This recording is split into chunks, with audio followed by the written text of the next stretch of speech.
Ça faisait un moment, si vous vous en souvenez, qu'on avait parlé d'une histoire au Kenya. Un pasteur qui aurait demandé à ses wai, c'est-à-dire ses fidèles, de faire des prières, d'entrer en jeûne de prière pendant un temps. Ces derniers sont venus, ils se sont isolés, ils sont partis dans la forêt. Ils sont partis prier. Pendant qu'ils ont prié, pendant plusieurs temps, en jeûnant, tout le bazar. Après un moment, évidemment, quelques jours, beaucoup ont commencé à demander au pasteur en jeûne jusqu'à quand. Le pasteur dira, vous allez jeûner jusqu'à ce que vous verrez Jésus. Ne vous en faites pas. Même si ce que vous pensez là arriver, je ne dirai pas le nom pour éviter ce qu'on soit, vous comprenez? On peut pas tout dire, hein. Même si vous...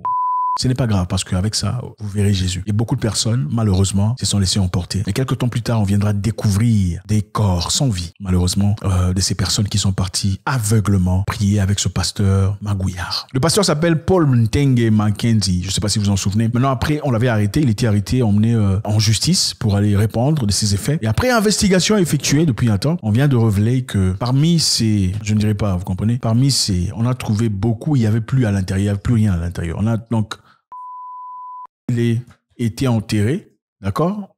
Quand on a déterré, on a remarqué que il n'y avait plus rien. C'est-à-dire, c'était un travail méticuleux de...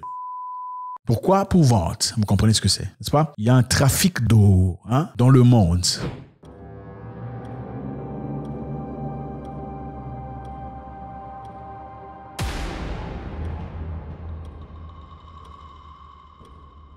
Incroyable, à hauteur de 1,7 milliard de dollars. C'est ça la valeur de... Vous pensez que les gens vont arrêter de faire ça si on peut se faire autant d'argent? Bon, un monsieur là qui s'appelle Pasteur, parti d'un business qu'il a commencé, il était d'abord taximan au Kenya. Vous voyez un peu de quoi il s'agit. Donc n'importe qui en Afrique malheureusement peut partir de n'importe où et dire bon désormais appelez-moi Pasteur Jack, Pasteur Paul Ntende Mackenzie. Mais pendant qu'il était taximan on l'appelait Mackenzo. De Mackenzo à Pasteur Paul Ntende Mackenzie. Sans formation légale, voilà pourquoi je pense qu'il est important, en tout cas comme dans le passé, d'acquérir une certaine formation dans ce cadre-là avant de commencer à parler aux âmes des gens. C'est nécessaire. Quand vous allez à l'aéroport pour prendre un avion, vous ne cherchez pas n'importe qui dit c'est Dieu qui m'a demandé de devenir des pilotes pour vous prendre. Vous allez monter dans cet avion. Quand vous voyez les pasteurs qui vous disent c'est Dieu qui m'a appelé pour que je fasse le boulot, je ne veux pas aller en formation. Vous allez à l'aéroport. Vous êtes-il déjà arrivé à l'aéroport voir un monsieur qui se dit je suis pilote parce que Dieu a dit que je suis devenu pilote, je suis pas allé à l'école. Est-ce que vous allez entrer dans l'avion? Entrerez-vous dans l'avion ou pas? Si le pilote disait je n'ai jamais été à l'école de pilotage, c'est Dieu qui a dit que je peux piloter l'avion. Vous allez entrer. Vous n'entrerez pas parce que même votre cerveau là têtu sait que c'est de la bêtise. À quand même plus forte raison, une personne qui parlera à votre âme, votre esprit. Surtout une personne dont vous ne connaissez pas le background, vous ne connaissez pas son passé, vous ne connaissez pas son... Ça me dépasse. Des hommes, des femmes, des vieillards, des enfants, partis comme ça. Il leur avait dit, vous allez voir Jésus. Donc parmi eux, évidemment, il y a beaucoup qui ont perdu l'heure en jeûnant, ok? Mais aussi parmi eux, on a retrouvé des gens qui ont été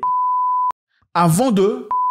Vous comprenez? Donc certains sont parce qu'ils n'ont pas mangé, beaucoup sont parce qu'ils ont été étranges. Voilà. Et beaucoup de gens ici dans leur église, quand vous dites secte, ils n'aiment pas, ils se fâchent. Hey, tu ne comprends pas. Attendez, il faut se calmer. Vous savez, moi, je le dis, je le répète. Pourquoi les Africains aiment l'église autant? Aimer l'église, c'est bien, mais il y a beaucoup trop d'églises. Ça, il faut le dire, il faut l'accepter. Les mosquées, ils prient pas Dieu. Ils prient Dieu. Ils vont à la mosquée prier Dieu. Même les catholiques, ils ne prient pas Dieu. Il y a 13 églises, paroisses par avenue ou pas? Il faut être sérieux. Même en France, en Belgique, aux États-Unis, il n'y a pas des 14, 17, 27 églises par avenue. Ça n'existe pas. C'est seulement en Afrique, dans des pays pauvres. Remarquez, caractéristique des pays pauvres. Si les églises là fonctionnaient, pourquoi les pays pauvres là n'évoluent pas? Mais vous remarquerez aussi la méchanceté dans ces pays pauvres, la jalousie, le tribalisme. Mais vous priez, vous êtes tribal. Mais vous avez 17 églises par avenue. Vous êtes tribal, vous êtes méchant, vous vous aimez pas. Vous êtes des voleurs en politique, vous donnez des dons en volant l'argent du contribuable. C'est difficile. Comment vous pouvez expliquer ça? Quel paradoxe. Et moi, je vous dirais pourquoi les gens vont à l'église. Je sais que beaucoup ne vont pas m'aimer. Mais je suis là pour ne pas être aimé. C'est justement pourquoi je suis là.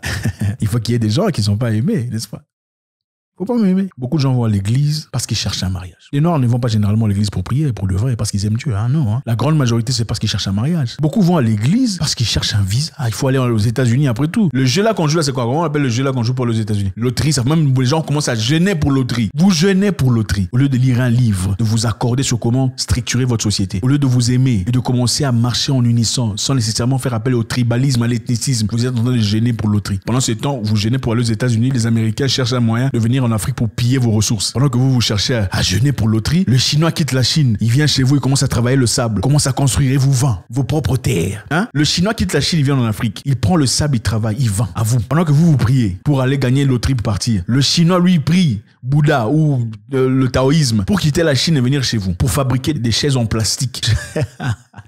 Les chaises en plastique comme à l'église là. La chaise où il est écrit Jésus-Christ est sauveur. On vous vend les chaises. Mais lui-même, le chinois, il n'est pas chrétien. Mais il vous vend vos chaises en plastique. Vous êtes incapable de produire vous-même. Trouvez l'erreur. Trouvez l'erreur. C'est incroyable. Et c'est difficile de réfléchir avec ces genres de personnes. Difficile d'articuler des opinions intellectuelles, normales, humaines. C'est-à-dire, travaillons ensemble, certifions les personnes qui doivent être certifiées pour faire le travail adéquat. Cherchons les gens compétents. Et non, le Seigneur a dit, il faut que Paul a... Non.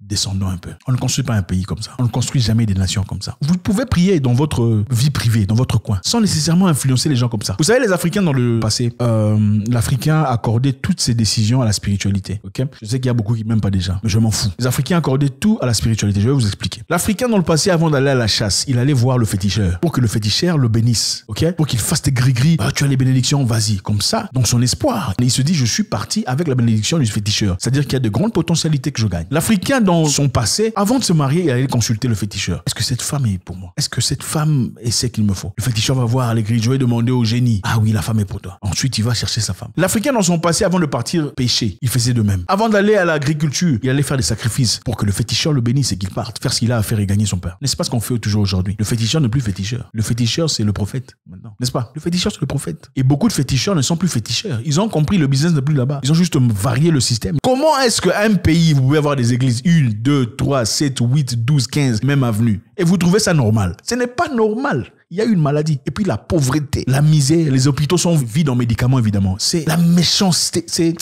C'est difficile à comprendre. Paul Ntende Mackenzie, il était d'abord taximan. De taximan, boum, prophète. Avez-vous posé la question à votre prophète, il était qui avant de devenir prophète? Je comprends que c'est un business. Je suis désolé. Pour ceux qui sont là pour Dieu, ils ne trouveront aucun problème à ce message. Ceux qui sont dans leur histoire pour Dieu n'ont aucun problème avec ce message parce qu'ils comprennent que parmi les vrais, il y a des faux. Ceux qui sont dérangés sont ceux qui comprennent que je suis en train de trouer leur business. C'est inacceptable. Il y a un marché noir de vente de tout ça.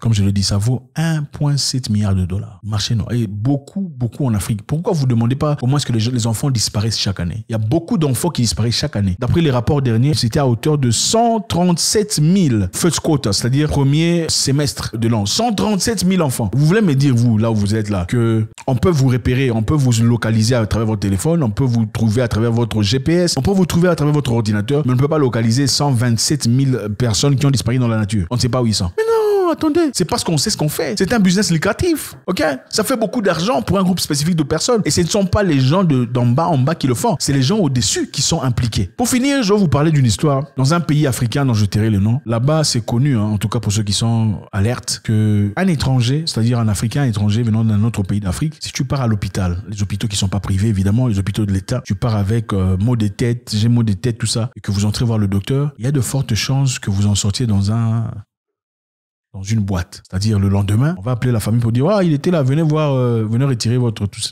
Et vous vous dites « Ah, mais il est parti là-bas, il disait qu'il avait maux de tête. Comment ça se fait qu'on l'a opéré? Ce n'était pas pour... » Voilà. Il est parti pour maux de tête, mais finalement, on l'a... Et quand vous allez voir, on l'a... C'est-à-dire ce qu'il y a...